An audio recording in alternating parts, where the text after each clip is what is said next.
आज हम भारतीय इतिहास के एक महत्वपूर्ण टॉपिक सुभाष चंद्र बोस एवं आज़ाद हिंद फौज के बारे में अध्ययन करेंगे।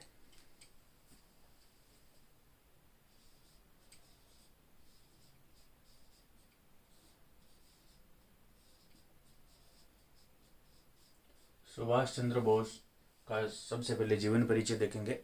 सुभाष चंद्र बोस का जो जन्म है वो 23 जनवरी 1897 को उड़ीसा राज्य में हुआ था। उड़ीसा राज्य में कटक नामक एक स्थान है, वहाँ पे इनका जन्म होता है। और जो उड़ीसा राज्य है वो पहले पश्चिम बंगाल का ही भाग हुआ करता है और 1936 में पश्चिम बंगाल से अलग होकर उड़ीसा का निर्माण हुआ। और सुभाष चंद्र बोस का जो जन्म दिवस है जिसे 23 जनवरी है, और 23 जनवरी को पराक्रम दिवस के रूप में भी मनाया जाता है।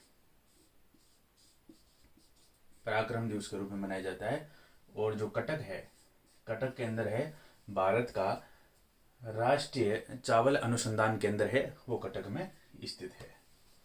सुभाष चंद्र बोस के पिताजी का नाम जानकीनाथ बोस,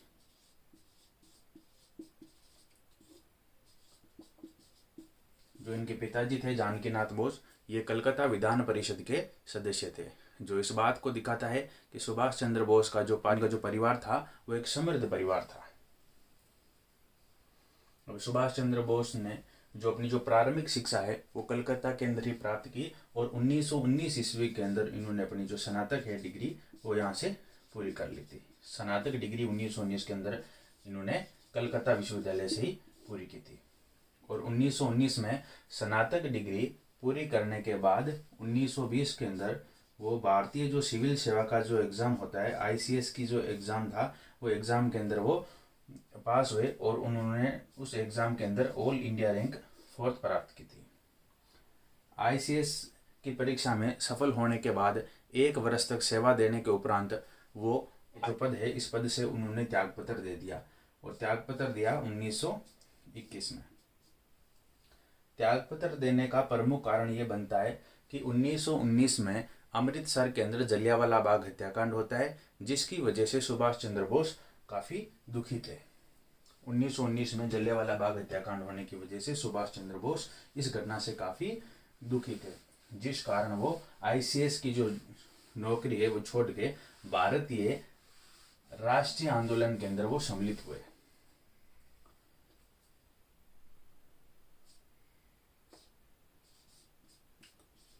उन्नीस के अंदर जो कांड होता है जिसे बोलते हैं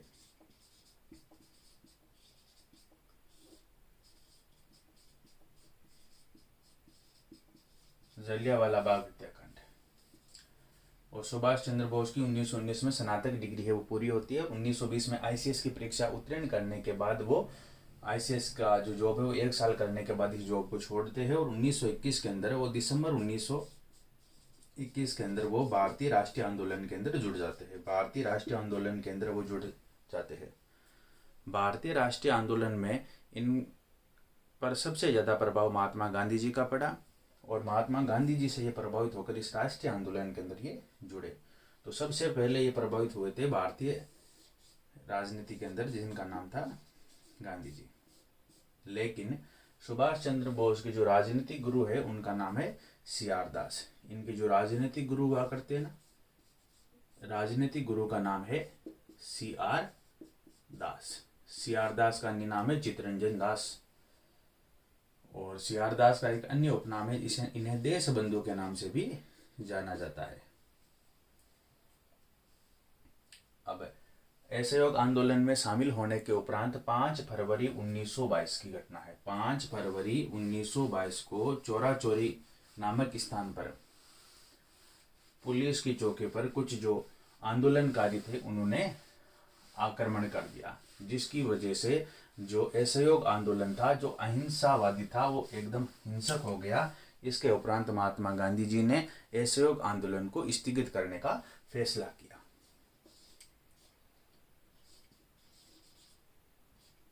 पाँच फरवरी 1922 को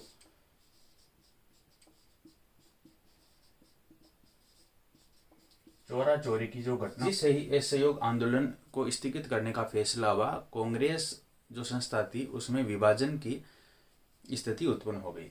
कांग्रेस है वो दो भागों के अंदर या दो विचारधाराओं के अंदर जो कांग्रेस है वो बंटने लगी।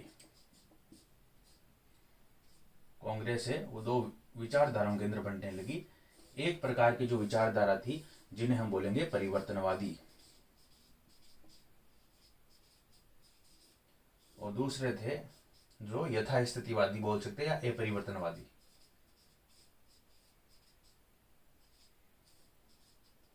अब परिवर्तनवादी लोग थे, उनका यह विचार था कि परिवर्तनवादियों का मानना था कि वो ब्रिटिश सरकार के अंदर सम्मिलित होकर ब्रिटिश सरकार की नीतियों का विरोध करना चाहते थे, और जो अपरिवर्तनवादी थे ये ब्रिटिश सरकार के अंदर सम्मिलित नहीं होकर सरकार से बाहर रहकर ब्रिटिश सरकार की जो नीतियों का विरोध करने वाले लोग थे।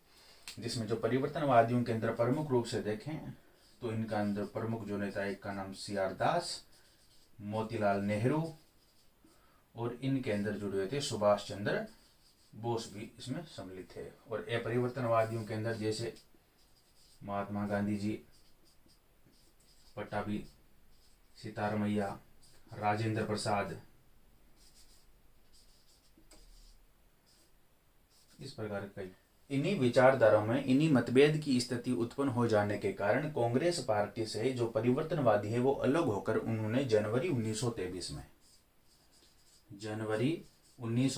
में स्वराज पार्टी की स्थापना कर ली। तो स्वराज पार्टी के संस्थापक सदस्यों में हुआ करते थे CR दास और मोतीलाल नेहरू। अब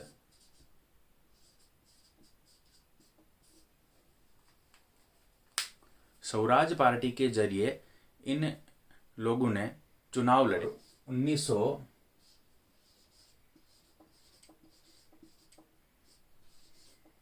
1924 के अंदर जिनके जो महापौर है कोलकाता के, महापौर बने CR दास, तथा इनके जो CEO है, CEO का मतलब होता है चीफ एग्जीक्यूटिव ऑफिसर, यानी मुख्य कार्यकारी अधिकारी है वो कोलकाता के, वो बने सुभाष चंद्र बोस। उनके बाद 1924 के अंदर ये क्षेत्र को, पश्चिम बंगाल को अपना जो कार्य, इन लोगों ने 1924 के चुनाव के बाद में अपना कार्य क्षेत्र पश्चिम बंगाल को बनाया। पश्चिम बंगाल के अंदर ये ब्रिटिश सरकार में शामिल होते हुए ब्रिटिश सरकार की नीतियों का विरोध करने लगे, जिसके कारण 1924 में सुभाष चंद्र बोस को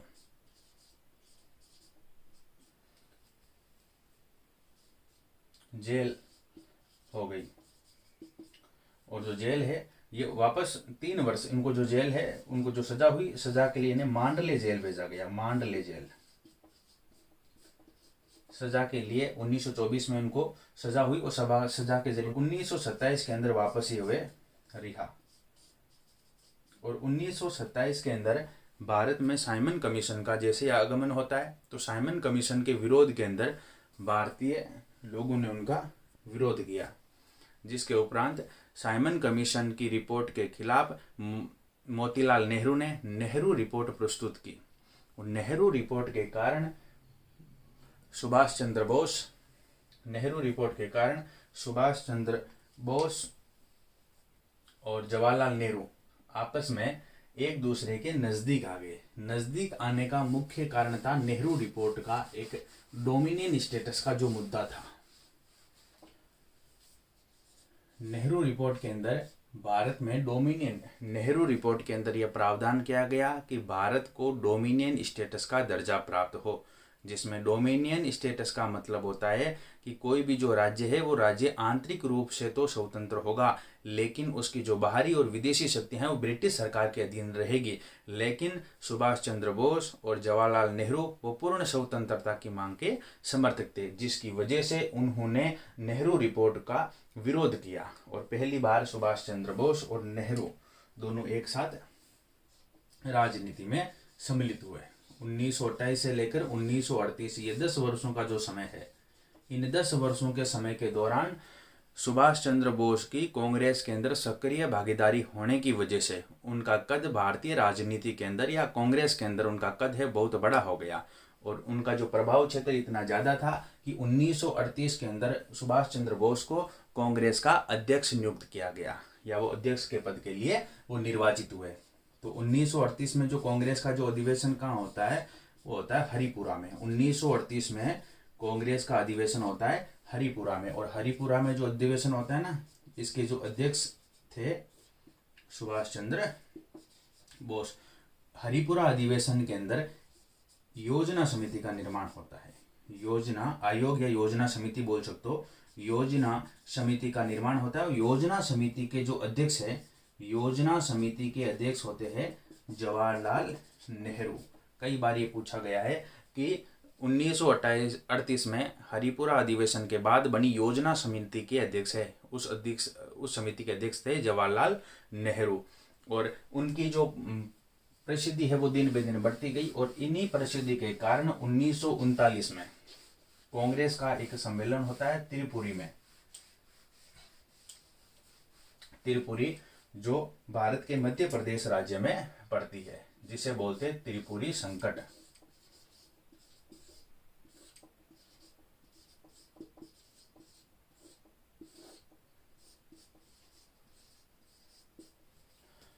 भारत के मध्य प्रदेश राज्य में 1939 में कांग्रेस का एक अधिवेशन होता है त्रिपुरा के अंदर। त्रिपुरा जो कि वर्तमान के मध्य प्रदेश के अंदर स्थित है। इस अधिवेशन के अंदर कांग्रेस के अध्यक्ष पद की दावेदारी को लेकर कांग्रेस के अंदर एक घमासान मच गया था, जिसमें अध्यक्ष पद की दावेदारी के लिए सुभाष चंद्र बोस, जो राजनीतिक रूप से बहुत ज़्यादा प्रभावशाली व्यक्ति थे, उन्होंने अपना पर्चा दाखिल किया। और दूसरी तरफ महात्मा गांधी जी के विश्वसनीय व्यक्ति, जिनका नाम था पट्टाभी सीतारमैया, ने भी अध्यक्ष पद की दावेदारी प्रस्तुत कर दी। सुभाष चंद्र बोस व पट्टाभी सीतारमैया, इन दोनों के बीच में चुनाव हुआ। इस चुनाव के अंदर महात्मा गांधी जी पट्टाभी सीतारमैया के पूर्ण रूप से साथ थे, और महात्मा गांधी जी ने इस चुनाव के बारे में कहा था कि पट्टाभी सीतारमैया की जो हार होगी, यदि पट्टाभी सीतारमैया की इस चुनाव के अंदर हार हुई तो ये मेरी खुद की व्यक्तिगत हार है। लेकिन दुर्भाग्यवश क्या हुआ कि इन चुनाव के दौरान पट्टाभी सीतारमैया की हार हो जाती है और सुभाष चंद्र बोस अध्यक्ष पद के लिए पुनः एक बार निर्वाचित हो जाते हैं, जिसकी वजह से जिसके कारण 19 तो ऐसा माना जाता है कि भारतीय राजनीति के अंदर गांधी जी की सबसे बड़ी जो राजनीतिक हार थी वो त्रिपुरी संकट के दौरान पट्टाभी सीतारमैया की जो हार है, उस हार को महात्मा गांधी जी की सबसे बड़ी राजनीतिक हार माना जाता है। अध्यक्ष पद के लिए वापस सुभाष चंद्र बोस ये निर्वाचित हुए। अध्यक्ष पद के लिए वापस सुभाष चंद्र बोस वो निर्वाचित हुए। लेकिन कांग्रेस की जो कार्यकारी समिति है, और जो कांग्रेस जो पार्टी थी, उसकी कार्यकारी समिति के अंदर गांधी जी के समर्थकों का बोलबाला था, जो बात बात पर सुभाष चंद्र बोस की नीतियों का विरोध कर रहे थे, जिसके कारण सुभाष चंद्र बोस ने अध्यक्ष पद से इस्तीफा दे दिया। और ये अध्यक्ष पद से इस्तीफा इन्होंने दिया था अप्रैल 1939 में। अप्रैल 1939 में सुभाष चंद्र बोस ने कांग्रेस के अध्यक्ष पद से इस्तीफा दे दिया। जब इन्होंने अध्यक्ष के पद से इस्तीफा दिया तो उसके बाद कांग्रेस का जो अध्यक्ष बने उनका नाम है राजेंद्र प्रसाद। उनके बाद कांग्रेस के जो बने उनका नाम हो जाएगा राजेंद्र प्रसाद। ये बने कांग्रेस के अध्यक्ष बने थे। त्रिपुरी संकट के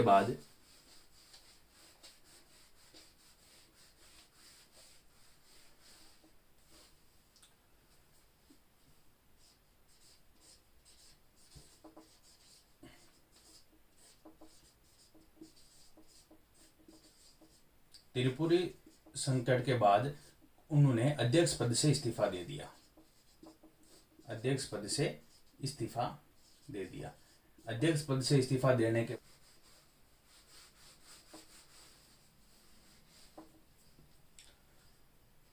त्रिपुरी संकट के बाद में कांग्रेस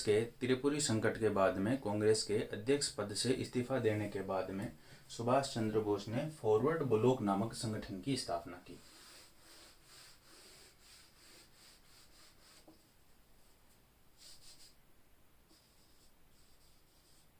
मई 1939 में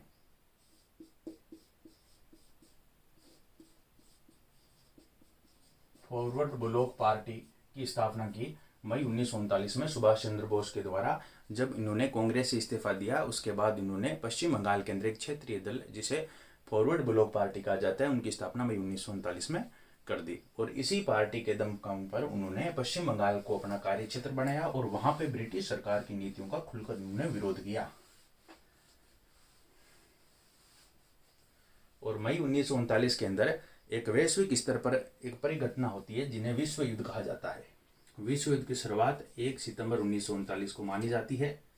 1939 को विश्व युद्ध की शुरुआत हो जाती है। विश्व युद्ध की शुरुआत हो जाती है। इस विश्व युद्ध जब शुरू हुआ तो सुभाष चंद्र बोस ने महात्मा गांधी जी को कहा कि हमारा जो राष्ट्रीय आंदोलन है उस राष्ट्रीय आंदोलन को थोड़ा उग्र करना चाहिए, क्योंकि इस समय जो अंग्रेज है या जो ब्रिटिश है वो यूरोप के अंदर इस विश्व युद्धों में उलझे हुए, जिसके कारण हमें स्वतंत्रता है वो आसानी से मिल जाएगी। लेकिन गांधी जी ने सुभाष चंद्र की बोस की जो बातें थी उन बातों को उन्होंने नज़रअंदाज कर दिया, जिसके उपरांत सुभाष चंद्र बोस ने अपना वापस पुनः ध्यान पश्चिम बंगाल पर ही लगा लिया।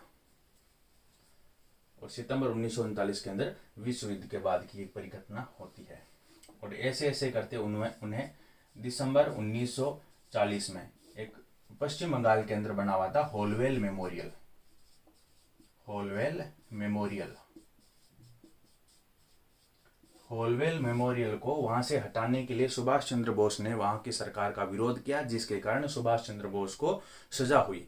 उस सजा के दरमियान सुभाष चंद्र बोस को पहले जेल में रखा गया और जेल में जैसे ही उन्हें रखा तो उनकी जो तबीयत थी वो खराब होने लगी, जिसके बाद सुभाष चंद्र बोस को उनके घर में ही नज़रबंद कर दिया गया।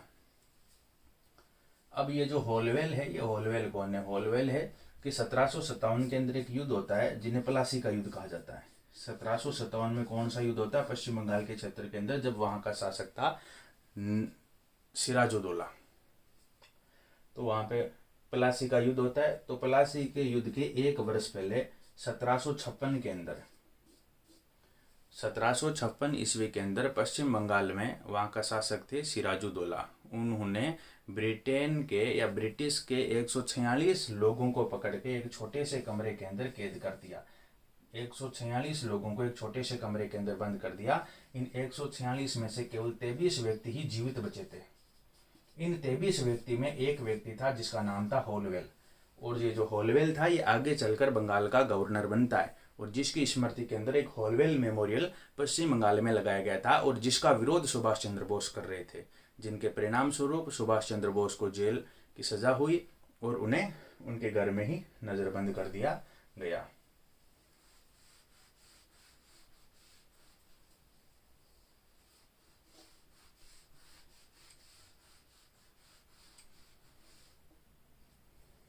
फिर अपने घर से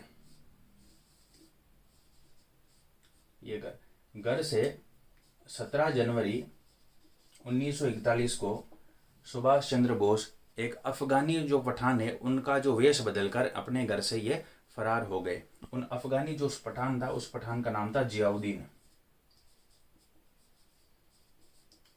जियाउद्दीन का ये वेश बदलकर अपने घर से ये निकल गए और निकल के ये सबसे पहले पहुंचे पेशावर।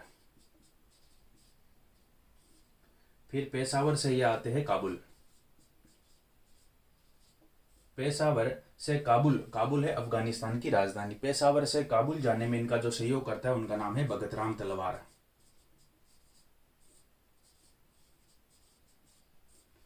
फिर ये काबुल से जाते हैं मास्को। मास्को है रूस की राजधानी। रूस की राजधानी है मास्को। रूस या उस समय यह था यूएसएसआर, और यूएसएसआर का उस समय नेता था स्टोलिन।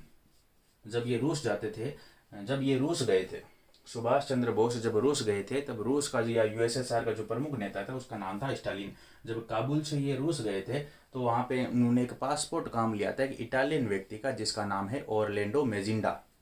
कई बार ये सवाल पूछा गया है कि काबुल से मास्को जाते समय सुभाष चंद्र बोस ने किस व्यक्ति के पासपोर्ट का यूज किया, तो उनका नाम है ओरलैंडो मेजिंडा।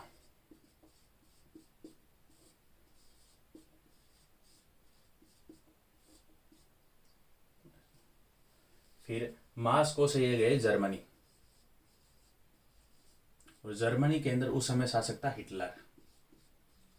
सुभाष चंद्र बोस ने हिटलर के जो सहयोगी है जिसका नाम था रिबेनट्रोप की सहायता से सुभाष चंद्र बोस ने हिटलर से मुलाकात की, और हिटलर सुभाष चंद्र बोस की योग्यताओं से काफ़ी ज़्यादा प्रभावित होकर इन्होंने हिटलर से जो सहयोगी था हिटलर का जिसका नाम था रिबेनट्रोप, रिबेनट्रोप, ये हिटलर का सहयोगी था। इसकी सहायता से सुभाष चंद्र बोस हिटलर से मिले। कि द्वितीय विश्व युद्ध के अंदर जो भारतीय सेना थी वो सेना ब्रिटेन की तरफ से लड़ रही थी, और भारतीय जो सेना थी, भारतीय जो सैनिक थे वो ब्रिटेन की तरफ से जर्मनी के खिलाफ यहाँ पे लड़ रहे थे। लेकिन प्रारंभिक जब द्वितीय युद्ध शुरू हुआ तो उस समय जर्मनी ने भारतीय जो सेना जो ब्रिटेन की तरफ लड़ रही थी उन सेनाओं को उन्होंने भारतीय सेना को उन्होंने बंदी बना लिया। जो भारतीय सेना से जो उन सेना को उन्होंने बंदी बना लिया। लेकिन सुभाष चंद्र बोस के आग्रह पर, फिर सुभाष चंद्र बोस के आग्रह पर जो भारतीय जो सैनिक थे जो जर्मनी के अंदर बंदी बनाए गए थे उन सभी को रिहा करके इन्होंने इन व्यक्तियों से एक जो नई सेना का निर्माण किया। उन सेना को उन्होंने कहा था इंडियन फ्री लीजन।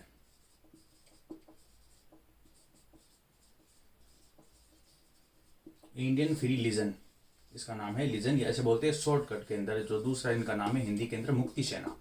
ये मुक्ति सेना का गठन सुभाष चंद्र बोस ने जर्मनी में किया। कि मुक्ति सेना का निर्माण सुभाष चंद्र बोस ने जर्मनी में किया, और ये भारतीय वही सैनिक थे जो ब्रिटेन की तरफ से जर्मनी के विरुद्ध लड़ रहे थे। इन सैनिकों को बनाकर इन्होंने किया, और उसके बाद में इन सैनिकों को ट्रेनिंग देने के लिए इन्होंने जापान का सहयोग लिया। सुभाष चंद्र बोस ने इन सैनिकों को ट्रेनिंग देने के लिए जापान का सहयोग किया। फिर सुभाष चंद्र बोस जर्मनी से जाते हैं जापान। फिर सुभाष चंद्र बोस जर्मनी से जाते हैं जापान, और ये जापान जर्मनी से जुलाई 1943 में पहुंचते हैं। इस पूरे घटनाक्रम का एक पहलू तो यह है कि सुभाष चंद्र बोस के द्वारा अपने घर से नजरबंद होने के बाद जो क्रियाकलाप भारत से बाहर किए गए थे उसी के पैरेलल एक दूसरी घटनाएं चल रही है जो भारतीय उपमहाद्वीप के अंदर हो रही है। यह तो बाहर की घटना है। कहानी का एक पहलू यहीं तक कि सुभाष चंद्र बोस का जर्मनी से वापस जापान आगमन। लेकिन इसी बीच भारतीय उपमहाद्वीप के अंदर भी कई प्रकार की समांतर घटनाएं घटित हो रही थी।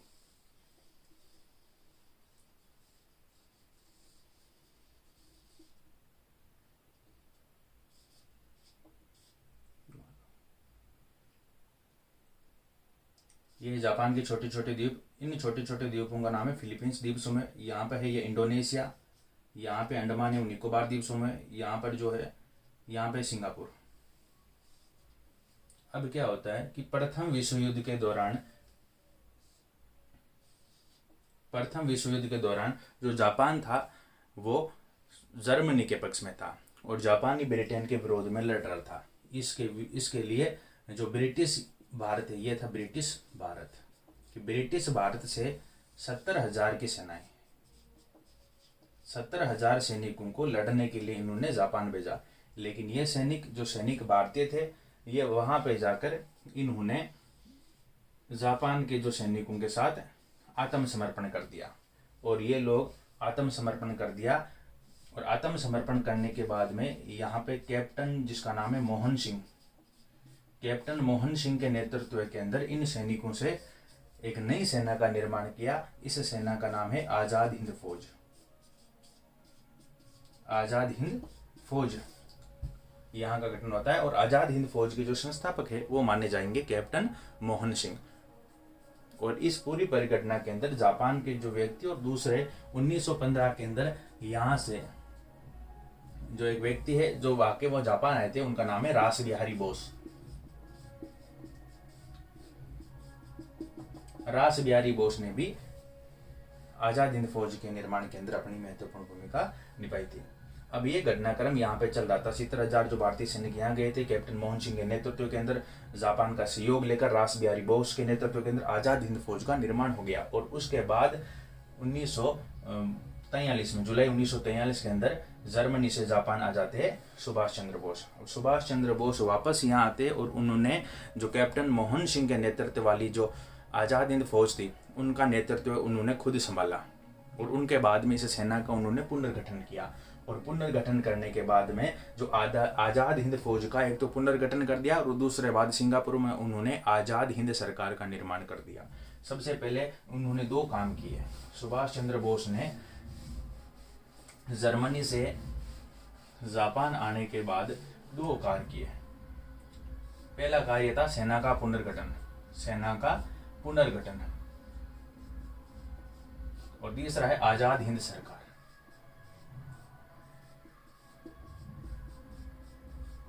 आजाद हिंद सरकार, सेना का पुनर्गठन किया, यानी उन्होंने आजाद हिंद जो सेना थी उसको 4 टुकड़ियों के अंदर बांट दिया। एक तो नेहरू ब्रिगेड, गांधी ब्रिगेड,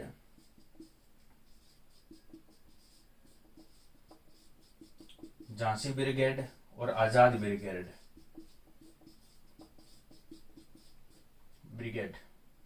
4 के अंदर उन्होंने बांट दिया। और उनके बाद उन्होंने सेना का पुनर्गठन करके भारतीय सेना को 4 अलग अलग प्रकार के जो नारे भी दिए थे, भारतीय सेना को उन्होंने नारे भी दिए थे, जैसे कि एक तो दिल्ली चलो, आजाद हिंद फौज को दिल्ली चलो, तुम मुझे खून दो मैं तुम्हें आजादी दूंगा, और एक नारा था जय हिंद।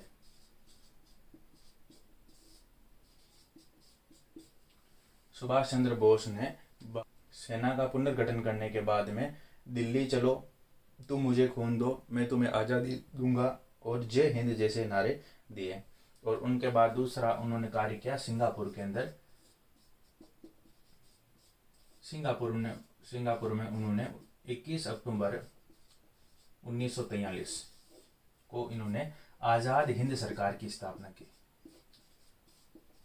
आज़ाद हिंद सरकार, ये थी आज़ाद हिंद सरकार की उन्होंने स्थापना की।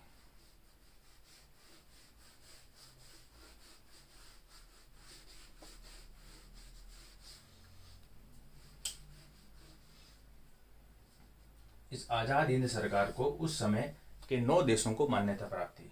आज़ाद हिंद सरकार को कितने देशों की मान्यता प्राप्त थी? तो कितने देश थे वो? 9 देशों की इस आज़ाद हिंद सरकार को मान्यता प्राप्त थी। उसके बाद आज़ाद हिंद सरकार का गठन होने के बाद में सुभाष चंद्र बोस इस आज़ाद हिंद सरकार के बने प्रधानमंत्री। और रास बिहारी जो बोस है वो बने इनके प्रमुख सलाहकार, ये बने थे सलाहकार। और उसके बाद में सुभाष चंद्र बोस ने 6 जुलाई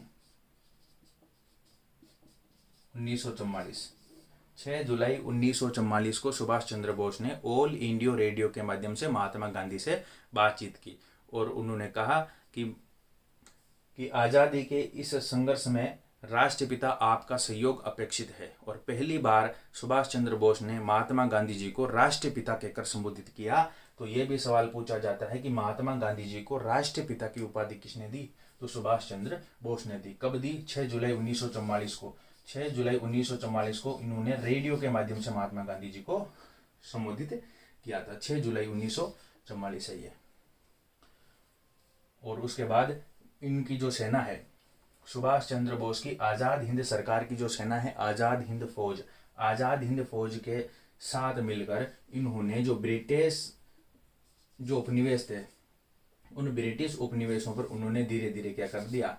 आक्रमण किया। जैसे कि यहाँ पर उन्होंने कई प्रकार के द्वीप है, अपनी जो सेना लेकर उन्होंने इंडोनेशिया है, यहाँ के रास्ते भारत के दक्षिण पूर्वी जो एशिया है वहाँ से उन्होंने भारतीय उपमहाद्वीप में प्रवेश किया। और इनके उपलक्ष्य में उन्होंने अंडमान व निकोबार द्वीपों को अपने अधीन कर लिया। अंडमान व निकोबार द्वीपों को अपने अधीन कर लिया। और उन्होंने अंडमान जो द्वीप था उनका नाम रखा शहीद द्वीप व निकोबार का द्वीप का नाम रखा स्वराज द्वीप। यानी इन पर नियंत्रण करके जो अंडमान द्वीप था उसका नाम था शहीद द्वीप रखा, और जो निकोबार था उसका नाम रखा था स्वराज द्वीप। और वो भारत के रास्ते से जैसे ही वो ब्रह्मा को उन्होंने जीत लिया, ब्रह्मा को जीतने के बाद वो मणिपुर के अंदर प्रवेश किए थे। और उसी समय 1945 का घटना आती है, 6 अगस्त और 9 अगस्त। 6 अगस्त और 9 अगस्त 1945 को अमेरिका के द्वारा जापान पर परमाणु बम गिरा दिए जाते हैं। जैसे ही जापान पर परमाणु बम गिराए जाते हैं तो आज़ाद हिंद फौज एक कमज़ोर पड़ जाती है, क्योंकि आज़ाद हिंद फौज को मुख्य जो सपोर्ट था वो जापान का ही था, जिसकी वजह से आज़ाद हिंद फौज कमज़ोर हो जाती है। और आज़ाद हिंद फौज ने यहाँ पे आकर अपना आत्मसमर्पण कर दिया। और इसी के उपरांत 15 अगस्त या 16 अगस्त 1945 को सुभाष चंद्र बोस अपने एक विमान लेकर विमान से वो उड़ान भरते हैं और ताइवान के आसपास ऐसा बताया जाता है कि उनका जो विमान है वो क्रैश हो गया। और फिर जिन सैनिकों ने यहाँ पे आत्मसमर्पण किया उन सैनिकों पर एक मुकदमा चलाया गया, वो उस मुकदमे को बोलते हैं लाल किला मुकदमा। यहाँ आज़ाद हिंद जो फौज के जो सैनिक थे उन सैनिकों पर जो मुकदमा चलाया गया उस मुकदमे का नाम है लाल किला मुकदमा।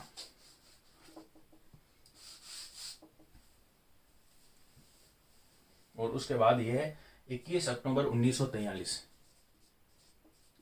21 अक्टूबर 1943 के 75 जो वर्ष है ना वो पूरे होते हैं 2018 में।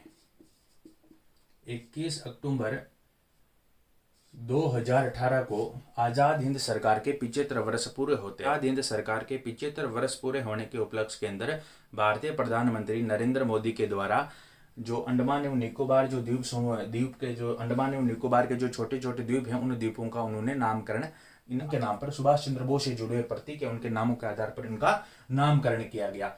जैसे कि इसमें 3 महत्वपूर्ण द्वीप है। एक तो नाम है रोस द्वीप,